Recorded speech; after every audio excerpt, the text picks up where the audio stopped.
storm did not end with a crash, but with a silence so heavy it pressed deeper than the waves. Jonah fell through that silence, not like a man flung into water, but like one surrendered to judgment.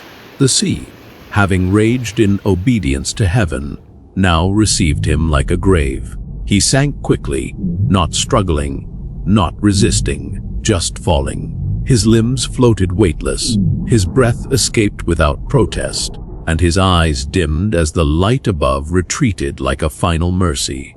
Seaweed twisted around his arms like memory, like guilt. He thought it was over, and in truth, part of him hoped it was. He had run far. He had spoken nothing. He had turned his back on the call. And now the sea, vast and impartial, embraced him. But God had prepared something stranger than death. Before his soul slipped from flesh, the water around him stirred. A shadow, ancient and ordained, moved in the deep. Its mouth opened, not to consume, but to carry. And before Jonah could vanish into the abyss, he was drawn inside, swallowed whole, not as punishment, but as preservation. So even here you are near. The darkness inside was not empty. It pulsed with life. The walls around him were wet and warm and alive, contracting slowly as if the beast itself prayed. Jonah lay still, pressed into flesh, wrapped in damp linen of seaweed and salt, and for the first time since the word of the Lord had come to him, he was quiet, not from fear, but from knowing. He had not escaped. He had been kept, held not by fury, but by mercy that doesn't shout, mercy that waits, mercy that follows even into the deep. He breathed again, and in the belly of the beast, the prophet began to awaken. It was not on the first breath, nor the second, but somewhere between time and no time that Jonah found his voice. The air inside the creature was thick, full, humid, alive with the smell of decay, and the slow churn of unseen muscles. He could feel the walls pulse, feel his own skin soaking in salt. There was no light, no sound except his heartbeat and the faint, constant exhale of something vast and breathing.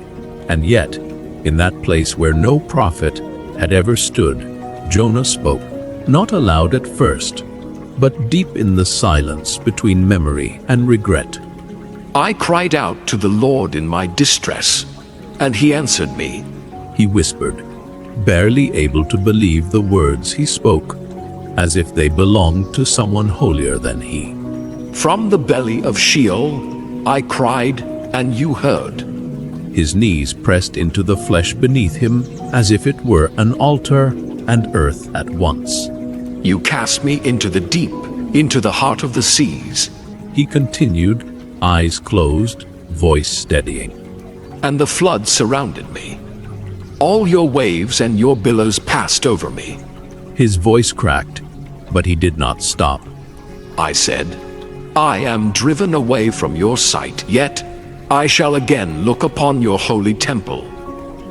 Around his wrists, seaweed still clung. The fish moved slowly through the ocean, unaware of the transformation it carried. The waters closed in over me to take my life.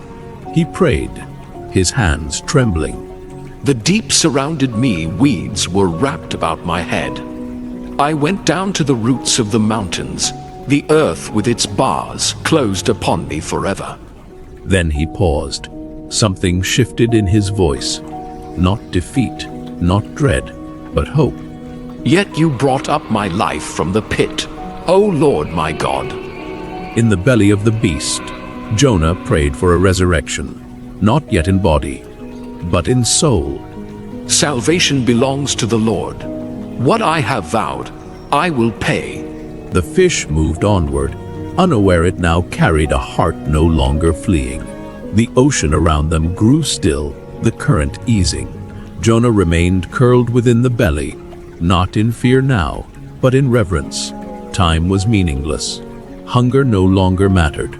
Pain had become a companion, not a curse. And through it all, He whispered what he once ran from, praise. The God he had tried to outrun had waited for him. Not in heaven, not on land, but in the most impossible place. And now, Jonah was no longer sinking. He was being remade. Time lost meaning. There was no sunrise, no moonlight, no sound but breath and silence. Jonah remained where no man was meant to be, neither buried nor breathing, neither alive nor dead, only suspended. The fish moved through the deep, steady and slow, its body unaware of the work being done within it. Outside, the ocean whispered in tides and shadows. Inside, the prophet sat curled in silence, waiting. There were no visions, no voices, just the rhythm of the fish's body and the memory of a God who still held him. Each moment stretched like eternity, pressing on his soul with the weight of reflection. He remembered the temple. He remembered the calling. He remembered running, and how the waves had not ended him, but carried him to this place of undoing. Here, in the belly of this living grave, Jonah was no longer angry, no longer defiant, no longer worthy. Only still, and stillness is where God often speaks loudest. The first day was a shock. The second was for silence. But the third was for surrender. Somewhere between the heartbeat of the sea and the quiet of his soul, Jonah began to understand. He had been buried in the deep not to be forgotten, but to be transformed. And this confinement, this darkness, this strange, holy pause, was not punishment, but prophecy. Centuries later, another would point to it and say, just as Jonah was 3 days and 3 nights in the belly of the great fish, so will the Son of Man be in the heart of the earth. And with that, the fish swam on, carrying more than a man. It carried a message, a foreshadowing, a shadow of death that would one day give way to a greater resurrection. I was brought low, and you were there. Somewhere in the deep, the direction changed. The fish turned, not by instinct, but by command. Jonah remained still, unaware that the third day was nearly done. The work inside him was quiet, invisible, sacred. No flame, no thunder, just surrender. His heart no longer beat to the rhythm of fear or resistance, but to something older, something deeper. Mercy had not passed over him. It had waited, and now it stirred again, not to leave him in the dark, but to bring him up into the light. Time passed slowly in that strange submarine prison. Each hour seemed an eternity as Jonah reflected on his life, his calling, and his future. On the third day, when the process of inner transformation was complete, when the lesson had been learned, God intervened again. Then, without warning, the great fish turned. The command was not spoken aloud, but it echoed through the water like the pull of gravity on the soul. The surface drew nearer. The pressure shifted. The creature, servant of mystery, rose from the depths, not in rage but in response. Jonah stirred, sensing movement, but did not flinch. His eyes remained closed. His body, weak from hunger and surrender, made no protest. And then, light. Harsh, sudden, blinding. After 3 days in the living tomb, he was thrust into the air like breath exhaled by the sea itself. The fish opened its mouth and released him, not gently, but completely. The prophet tumbled onto the sand, water pouring from his lungs, salt burning his eyes, air filling him like fire. He coughed, he gasped, he lived. He lay there, face pressed into unfamiliar soil, skin bleached by darkness, clothes torn by acid and time. But he was breathing. He was back. Not the same as before. Not a rebel anymore. Not a runner, but something new.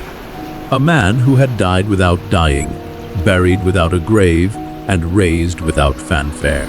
Around him, the waves lapped at the shore like whispers. Above him, the sun burned, merciless and clean, and within him was quiet. He had experienced a symbolic resurrection, a new beginning granted by divine grace. As Jonah recovered his strength on that solitary beach, he knew that the original call remained valid. Nineveh awaited. Then the word of the Lord came to Jonah a second time. No thunder, no storm, just mercy repeating itself. Arise, go to Nineveh, that great city, and proclaim to it the message that I tell you. This time he did not argue. Yes, Lord. He stood slowly. His legs trembled, but his will did not. He looked out across the wilderness before him, not east or west, but forward. And with each step he took, the weight he once carried was replaced with something lighter. Jonah reflected on the lesson learned. In the depths, not pride, not certainty, but purpose. The same God who chased him through wind and wave had brought him back with breath and sand. The same voice that called him once, now called again. Not because Jonah had proven worthy, but because God was not finished. The path from the Mediterranean coast to the great Assyrian city was arduous. Hundreds of kilometers through hostile terrains, implacable deserts, and steep mountains. As he advanced toward the east, the landscape gradually changed. Thank you for joining us on this journey of faith. If you believe these Bible stories can touch hearts, please leave a kind comment, and share this video with your loved ones. Don't forget to subscribe to Bible Adventures, where we bring God's Word to life through epic, heartfelt animations for kids and families alike. May you and your family always walk in God's blessings and peace.